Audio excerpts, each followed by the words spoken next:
Bonjour Yael Braun-Pivet. Bonjour. Merci d'être avec nous sur France Info. Bonjour Paul. Bonjour Madame la Présidente, bonjour à tous.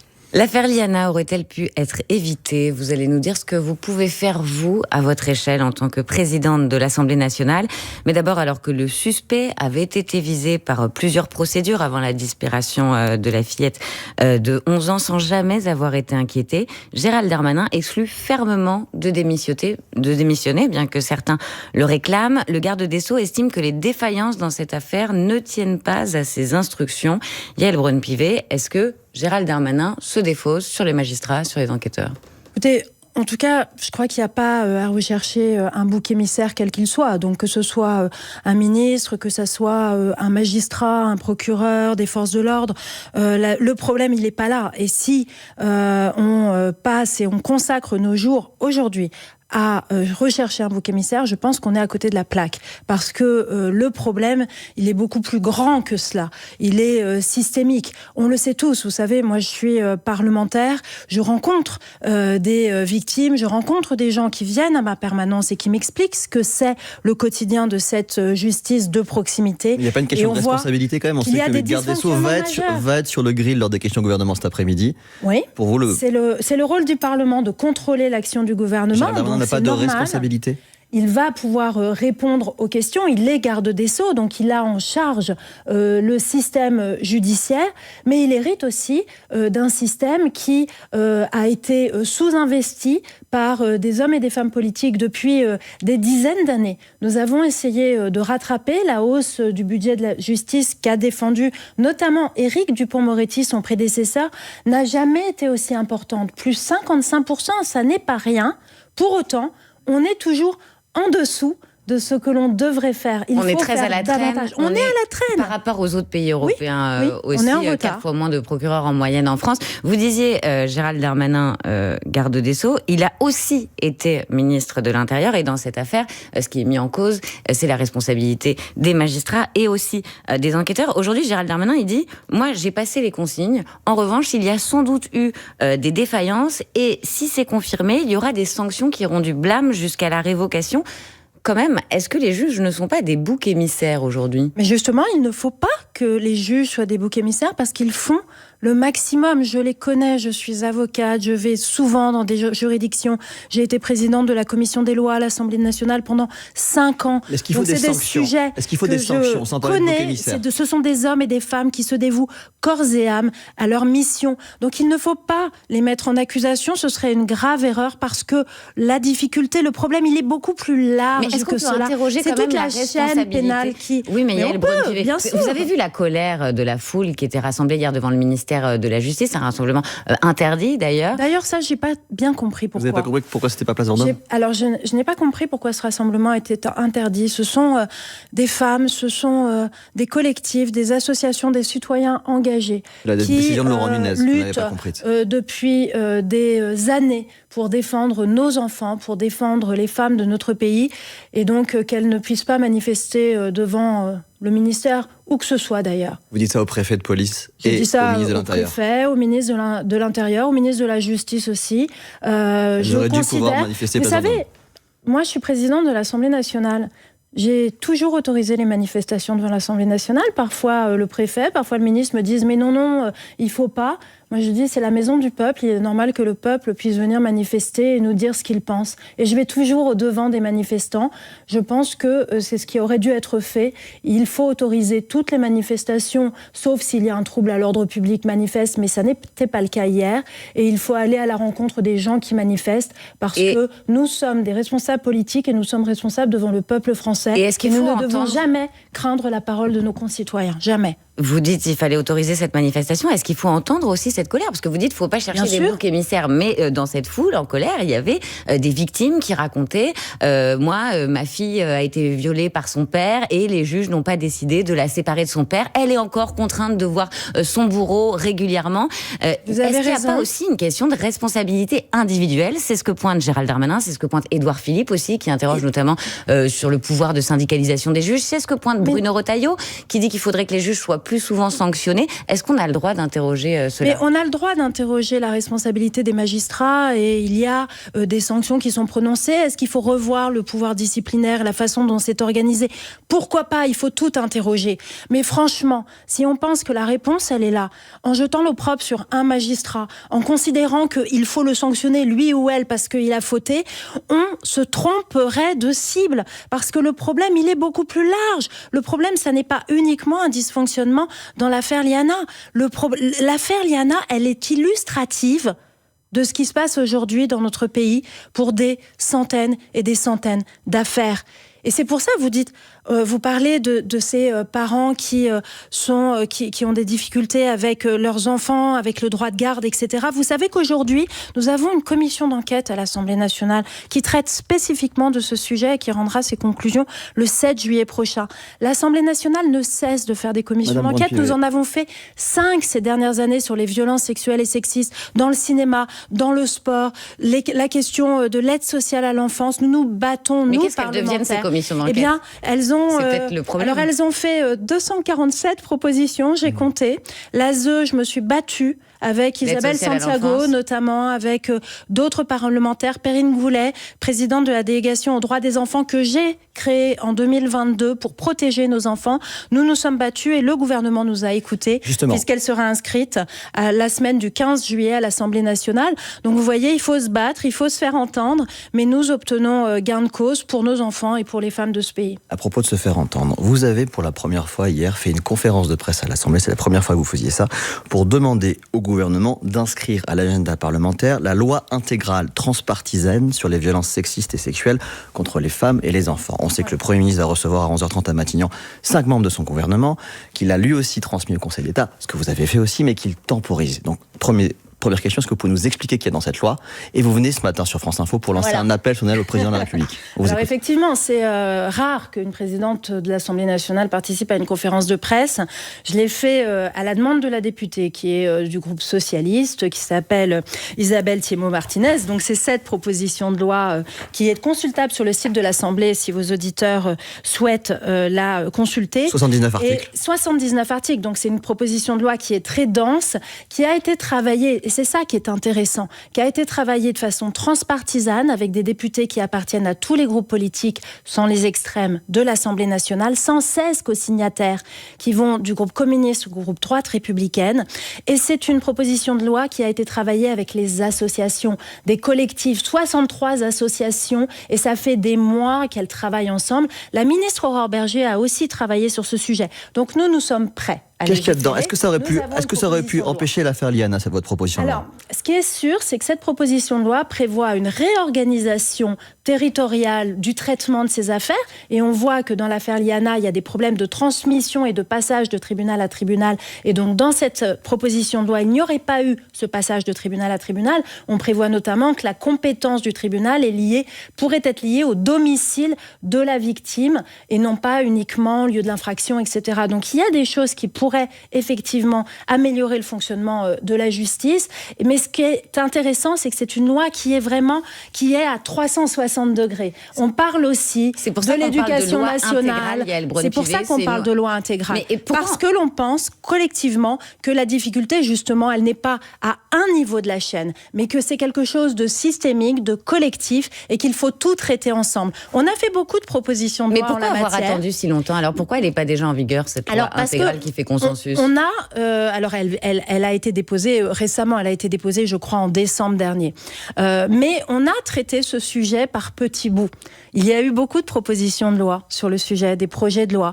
On a voté des sujets de prescription sur l'ordonnance de protection. On en a rallongé les délais. On a voté des budgets pour avoir plus de téléphones grave danger, pour avoir des bracelets anti-rapprochement. On a fait plein de choses, mais on les a fait de façon éparse, sans vision globale. Et on voit bien aujourd'hui, et c'est l'affaire Liana qui l'illustre malheureusement de façon absolument terrible et dramatique, on voit bien qu'on a besoin d'avoir une réponse globale. Est-ce que vous vous sentez entendu par le gouvernement ? Et donc, pour être très concrète, moi hier, j'ai saisi le Conseil d'État puisque la proposition de loi est sur le bureau de l'Assemblée nationale et donc c'est de ma compétence. Donc hier, la lettre est partie de saisine au Conseil d'État qui va nous rendre son avis.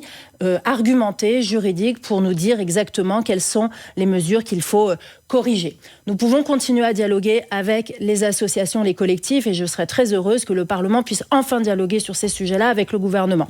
Et moi, ce que je demande, c'est que... Ça, c'est une critique en creux du gouvernement, ce que vous venez de dire. Oui, parce que, en fait, j'entends, je suis désolée, mais je suis un peu en colère, parce que aujourd'hui, j'ai entendu, et c'est très bien que le Premier ministre réunisse des ministres sur le sujet. En colère contre eux ? Mais il faut voir les choses globalement à nouveau. C'est le mesure globale. Vous voulez dire que le gouvernement a pris les choses par le petit bout de la lorgnette et aujourd'hui vous dites que ça suffit ? Et moi je demande à ce que le Premier ministre reçoive les associations, reçoive les parlementaires, qu'on travaille ensemble. Il ne s'agit pas de dire moi je saisis le Conseil d'État, moi je saisis le Conseil d'État, on va faire ci, on va faire ça, chacun de son côté.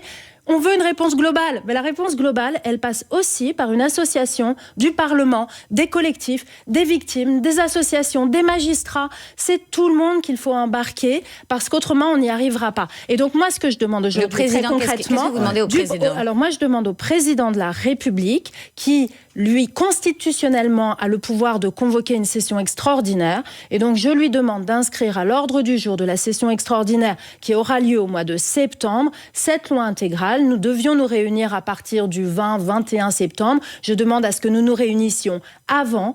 Nous aurons à ce moment-là l'avis du Conseil d'État. Nous aurons eu le temps de nous concerter davantage avec le gouvernement, les autorités judiciaires, les collectifs d'associations, etc. Nous serons prêts et nous pouvons légiférer dès le mois de septembre sur ce sujet-là, qui est un sujet qu'on doit mettre en haut de la pile. Parce que c'est l'autre sujet aussi. On parle vous enjambez Sébastien Lecornu pour pas directement au président. Mais c'est le président de la République qui a la compétence de convoquer la session extraordinaire et c'est le président de la République qui est garant, qui est élu par le peuple français. Il s'agit d'un sujet d'intérêt national. Et c'est aussi ce qui peut être là où le bas a blessé. C'est qu'on n'en a pas fait une priorité nationale. C'est une grande cause et c'est très bien et c'est formidable, il fallait le faire. Mais on voit bien que c'est un sujet qui doit être en haut de la pile partout. Alors, pour le ministère du Sport, le ministère de l'Éducation nationale, la justice, l'Intérieur. Yael Braun-Pivet, ce que vous dites, c'est qu'il n'y a pas eu de prise de conscience au niveau de l'exécutif. Et aujourd'hui, vous dites tout le monde doit se réveiller, ce sujet doit être prioritaire. Et d'ailleurs, on le voit aussi dans les mesures. En France, on est très en retard. Vous disiez, on est en retard sur les moyens de la justice. On est aussi en retard sur la prévention et l'accompagnement des enfants victimes de violences sexuelles. Quand on compare au modèle nordique, par exemple, où il y a des maisons de l'enfance, où tous les services sont regroupés, les magistrats, les policiers.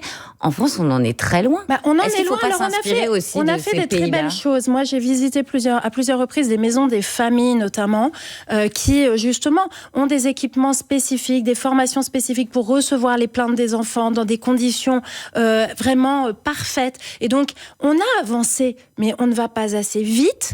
Et on est un peu submergé par le nombre de plaintes et le nombre d'affaires. Et donc, il faut vraiment passer à la vitesse supérieure. Moi, je dis pas qu'on n'a rien fait.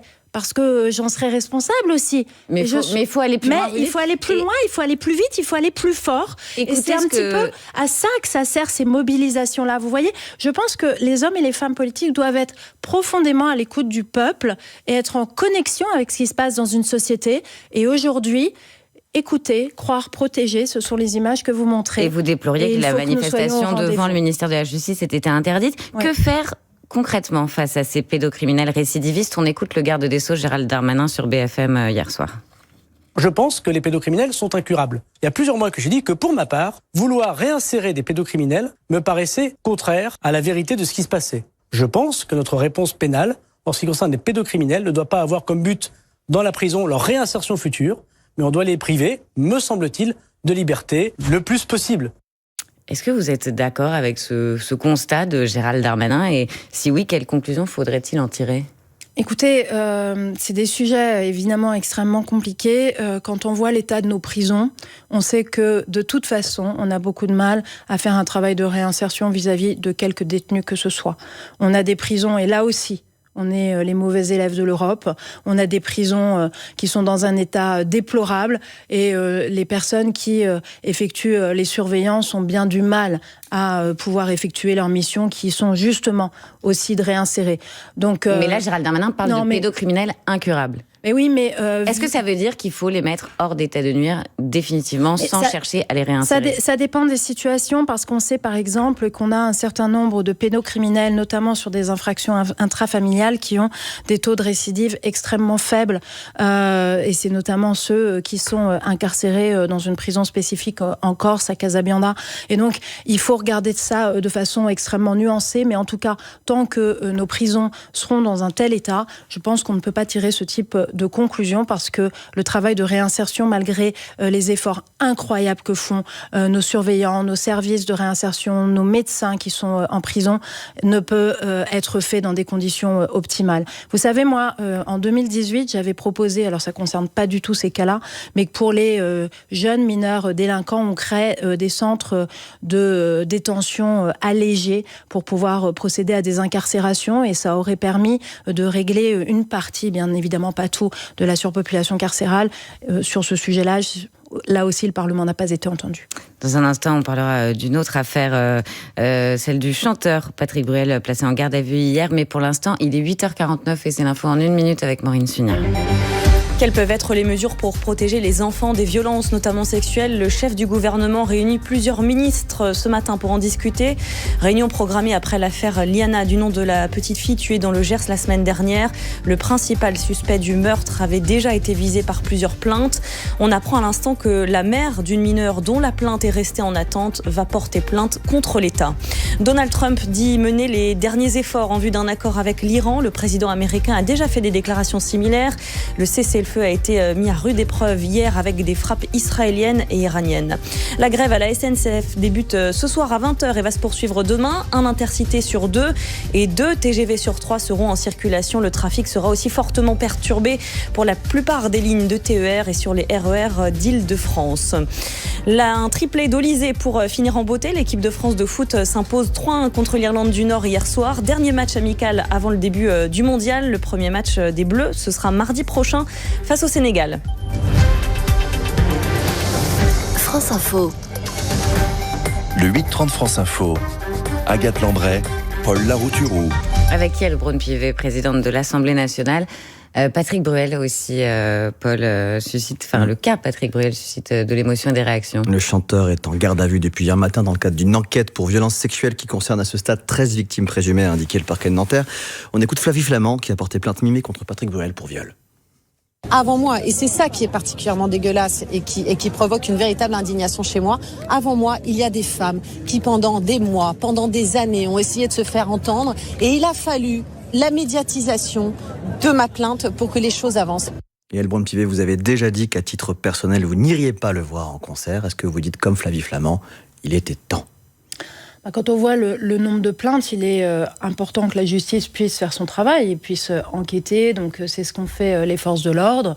Et donc l'acte de garde à vue est toujours, en fait, lorsqu'il y a une personne qui est impliquée dans plusieurs affaires, quelque chose qui est tout à fait habituel et classique. Et il est finalement assez sain que dans notre système judiciaire, qu'on soit puissant ou misérable, on soit soumis au même traitement. Et donc la justice suit son cours, l'enquête se produit, et donc on va la laisser faire son travail le plus sereinement possible, ce qui est forcément difficile quand une affaire est à ce point médiatisée. Il a bien quand fait les personnes en cause sont médiatisées, mais en tout cas c'est bien et c'est rassurant pour nos concitoyens qu'ils sachent que la justice fait son travail, quelles que soient les personnalités des mises en cause. Est-ce que Patrick Bruel a bien fait ? Il va pouvoir se défendre aussi, il va pouvoir présenter aux forces de l'ordre sa version, ses explications, et c'est important dans un système, un état de droit. Nous avons besoin de cet équilibre-là. Il y a la parole des victimes, il y a la parole des mises en cause, et c'est maintenant le travail des enquêteurs de pouvoir se faire une opinion. Est-ce qu'il est présumé innocent ? Est-ce qu'il a bien fait de se mettre en retrait ? Il ne participera pas aux Enfoirés. Il a annulé ses concerts cet été. Est-ce que c'est une bonne décision ? Oui, je crois que c'est une bonne décision. C'est ce qu'il fallait faire. Lorsque l'on voit les mois et le nombre de victimes potentielles qui ont porté plainte, il est important que l'on retrouve de la sérénité. Et le fait de maintenir ces concerts et ces événements publics empêchait de toute évidence cette sérénité-là. Et donc, je pense que c'est bien. Est-ce que la question, Yael Braun-Pivet, de la prescription dans ce type de dossier se pose? On parlait tout à l'heure des mineurs. Certains disent qu'ils veulent l'imprescriptibilité des crimes pour les mineurs. Aujourd'hui, c'est 30 ans à compter de la majorité des crimes sexuels. La question peut se poser aussi pour les majeurs. Quelle est votre position? Moi, je suis opposée à revenir sur la question de la prescription. L'imprescriptibilité aujourd'hui n'existe que pour une sorte de crime, les crimes contre l'humanité. C'est une spécificité considérant la nature hors norme de ces crimes. Concernant les autres crimes, je pense que la prescription, qui est un des fondements de notre droit, est nécessaire et doit être sauvegardée. Pour les faits de victimes, les violences sexuelles faites aux mineurs, nous avons beaucoup progressé justement durant ce mandat en allongeant le délai de prescription à 30 ans après la majorité, ce qui pousse le délai donc à 48 ans pour l'âge de la victime. Vous trouvez que c'est suffisant? Et je pense que c'est suffisant. Il y a des amnésies traumatiques et on ne s'en rappelle pas pendant 30 ans, 40 ans. Et nous avons travaillé aussi sur une prescription glissante. En fait, lorsqu'il y a un auteur qui commet plusieurs actes vis-à-vis de plusieurs victimes, la prescription n'est pas acquise pour une victime quand bien même les faits seraient extrêmement anciens, et cette prescription n'est pas acquise du fait de la survenance de nouvelles infractions par le même auteur. Donc je pense qu'on a été au bout. J'entends ce débat sur la prescription. Oui, parce que certains disent que c'est pas suffisant, notamment à cause de l'amnésie traumatique. On peut se rappeler des faits des décennies plus tard. Je l'entends. Et il est trop tard. Je l'entends, mais il faut bien voir que si l'on dit à la victime qu'elle va pouvoir porter plainte de façon indéfinie et qu'il pourra y avoir un procès, il faut bien voir que la constitution de preuves va être de plus en plus difficile à mesure que le temps s'écoule. Et donc, il va être très difficile pour les magistrats de pouvoir entrer en voie de condamnation, de pouvoir constituer tout simplement un dossier qui va leur permettre de se faire une opinion, parce que nous sommes dans un état de droit. Et donc, c'est une des raisons pour lesquelles il faut à un moment donné que la prescription puisse faire son œuvre. Je sais que c'est très douloureux pour les victimes. Il y a des propositions qui peuvent être faites, mais en tant que juriste, en tant que tenante de l'état de droit, moi je suis opposée à l'imprescriptibilité. Vous avez été avocate d'ailleurs. Et on a quelques questions politiques avant la question qui, un âge de départ à la retraite à 67,6 ans en 2070. C'est la piste explosive pour équilibrer les retraites que suggère le Conseil d'orientation des retraites dans son nouveau rapport, parce qu'on le sait, le déficit sera beaucoup plus important que prévu en raison du recul de la natalité. Est-ce qu'un candidat devrait avoir le courage de dire qu'en 2070, on va tous partir à la retraite à 67 ans ou pas ? Alors, ce qui est sûr, c'est qu'un candidat doit avoir le courage de dire qu'on a un réel problème de financement de notre système de retraite du fait de problèmes tout simplement démographiques et de réduction du nombre de cotisants par rapport au nombre de retraités. Donc le problème, il est devant nous, on le sait tous, c'est la raison pour laquelle nous avions légiféré en la matière pour retarder l'âge de la retraite à 64 ans. Mais maintenant, je note dans le rapport du corps que ce qu'ils disent, c'est si on ne bouge qu'un seul curseur, l'âge de la retraite, nous devons aller jusqu'à 67 ans. Moi, je crois qu'il faut bouger d'autres curseurs que l'âge de la retraite. Il y a évidemment le curseur de l'âge, mais il n'y a pas que celui-là. Et c'est-à-dire il y a la question du financement. On entend, et moi je suis assez favorable au fait de proposer une dose de capitalisation. Je suis aussi assez favorable pour qu'on regarde d'autres sources de financement du fait de la réduction de la population active. On va avoir la révolution, on l'a déjà, de l'intelligence artificielle. Potentiellement, il peut y avoir de la réduction à nouveau d'emplois dans notre pays due à cette technologie-là. Et donc, il faut qu'on revoie et qu'on repose les choses sur la table. Mais là aussi, pas tout seul dans notre coin. Moi, j'entends déjà certains candidats dire ça sera comme ci, ça sera comme ça sera comme ça. Gabriel ça Attal marche veut pas comme ça. L'âge légal, en fait, par exemple. Il faut qu'on discute avec les organisations syndicales, mais c'est surtout, il faut qu'on noue un grand pacte avec les Français autour de cette question des retraites. Ça concerne tout le monde, ça concerne les retraités, qu'il faut probablement mettre davantage à contribution, et c'est ce que je proposais lorsqu'on a examiné le précédent budget, suppression de leur avantage fiscal de 10%, non-indexation des retraites les plus élevées. Donc il y a cette mise à contribution, et il faut aussi que l'on regarde comment on rééquilibre notre système. Oui, c'est l'heure de la question qui, Madame la Présidente de l'Assemblée, ce matin, la question qui, Noam, du nom de ce prénom de ce jeune de 19 ans, mort après une agression à Metz. Ses proches dénoncent un crime homophobe. Plusieurs associations et la France Insoumise vous demande 1 minute de silence à l'Assemblée nationale. Y êtes-vous favorable ? Écoutez, on en discutera tout à l'heure en conférence des présidents. Dès que je vais vous quitter, dans 1 heure, je suis avec tous les présidents de groupe. Quelle est votre position ? Écoutez, c'est compliqué parce que pour le moment, en tout cas, à date, les enquêteurs n'ont pas retenu la circonstance aggravante. Et vous l'avez fait pour Quentin Derenc, alors que l'étude n'était pas, l'enquête n'était pas finie non plus. Et donc, nous avons aujourd'hui une situation compliquée. Moi, je vais proposer à la conférence des présidents de faire 1 minute de silence pour ce jeune homme Noam, pour Liana et pour un gendarme qui est décédé ce week-end dans l'exercice de ses fonctions. Merci beaucoup, Yael. Donc, c'est la République. On est en retard. Merci d'avoir répondu aux questions de France Info. Merci, Paul. Merci, tout de suite les informations. Merci à vous.